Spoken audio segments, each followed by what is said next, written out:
Exodus. Chapter 15. Then Moses and the Israelites sang this song to the Lord. I will sing to the Lord, for he is supreme.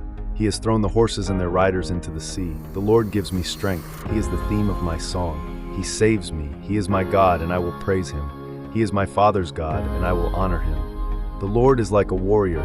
His name is the Lord. He threw Pharaoh's chariots and his army into the sea.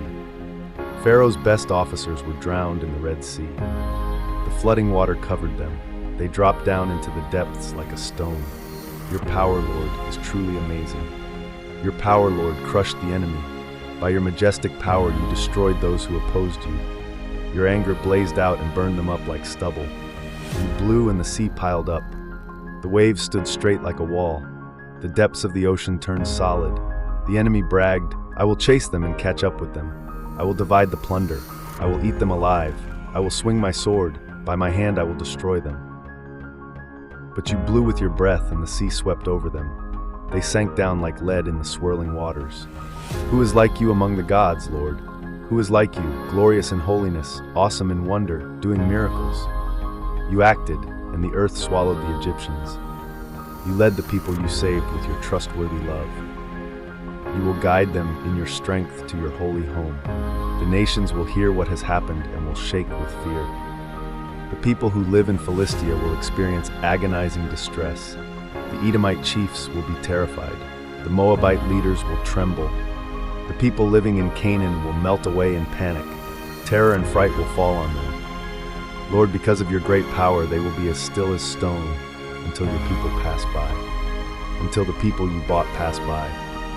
You will take your people and plant them on the mountain that you own, the place that you, Lord, have prepared as your home, the sanctuary that your hands have built, Lord.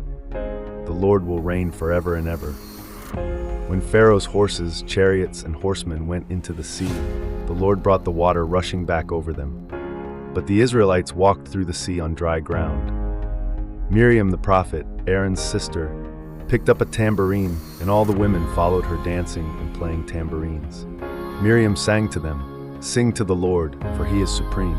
He has thrown the horses and their riders into the sea.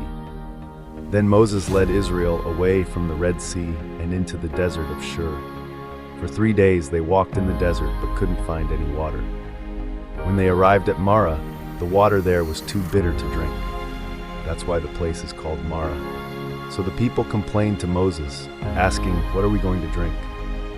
Moses called out to the Lord for help, and the Lord showed him a piece of wood. When he threw it into the water, it became sweet. There the Lord gave them rules and instructions, and also tested their loyalty to him. He told them, If you pay attention to what the Lord your God says, do what is right in his sight, obey his commands and keep all his regulations, then I will not make you suffer from any of the diseases I gave the Egyptians, because I am the Lord who heals you. Then they traveled on to Elim, which had 12 springs of water and 70 palm trees.